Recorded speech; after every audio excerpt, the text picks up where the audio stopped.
Senator Tony Rand has been a strong advocate for us in the North Carolina Senate since 1981. He has had a hand in so many of the advances this city has experienced during the past 2 decades that it's hard to count. This year, with the economy in a slump, he has even more difficult choices to make. For his willingness to stand and be counted, his passion for the political process and the right to vote, and his desire to help this area grow, we honor Senator Tony Rand as this month's Hometown Hero. The overwhelming issue, of course, will be budget stability. I don't think there's been a time in my life when we have faced the economic problems that we are currently involved with.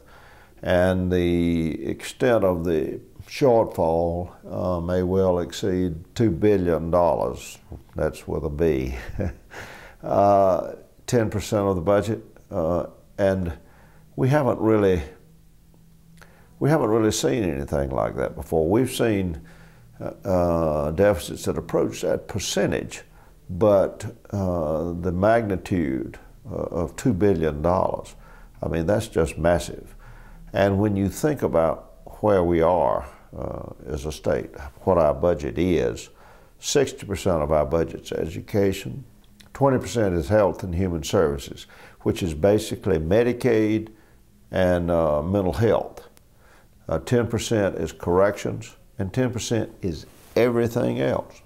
In a time of economic distress, your Medicaid budget grows because more people are out of work, which means they're qualified for Medicaid.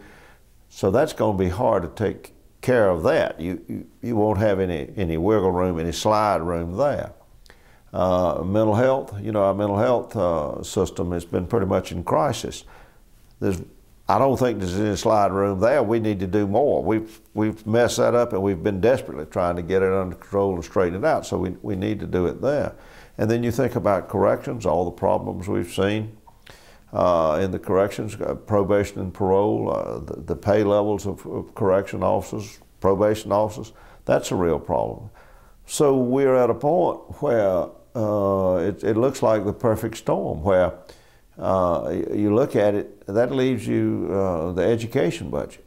And we have worked incredibly hard over the last 20 years to make sure that North Carolina uses education to change its economy. You know, we've gone from a rural agrarian economy where tobacco, textiles, and furniture really were the industrial base of our state. We've changed it completely. They are all gone. We're now high-tech, biotech, IT, knowledge-based. But we're looking at a time when that could, I mean, it causes you to really be concerned about that. So we've really got to be careful about what we do and how we go about it. And I think that will be the compelling question, compelling issue, the compelling feature of this session. My first political involvement was official was in 1953.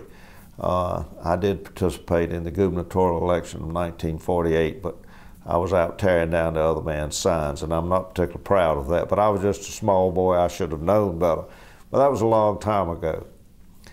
And I obviously love the political process, and if I've done anything, I've done it because, like I say, we all work together, and I think I understand the political process, and I have dealt with it for a long, long time. And then as a lawyer, you know, you develop a certain way of thinking, and hopefully you try to develop your verbal skills and your communicative abilities. And I always had a fairly clear idea of the kind of things I thought would help this community. And we were able to, you know, do some things which I hope have. And I'm just delighted I was here. This last election gave me more hope than anything I've seen. To see the young people get involved, see the number of people voting. I've often said that we ought to probably make it illegal to vote. We ought to put barbed wire around the polling places. Then people would riot, they would storm, you know, the legislature, and they would demand the right to vote. It's there. I mean, you think of You think of the sacrifices people have made. Henry Fry, who was the Chief Justice of the Supreme Court, when he came back from serving as a commissioned officer in the United States Air Force, he had graduated from law school. He came back to register to vote. They wouldn't let him. He was an African American. He couldn't pass the literacy test, they said. You think about that. Young people have no concept of what things have been like, what things were. And now it's so easy. You just walk in and do it. And so you need to decide where you are, what you think about the future of our state, of our nation, and then you ought to participate. Because if you don't get involved, you lose your right to gripe about it. And there's nothing more sacred to the American people than the right to gripe and complain and holler and raise hell about, what's going on. And that's the way it ought to be.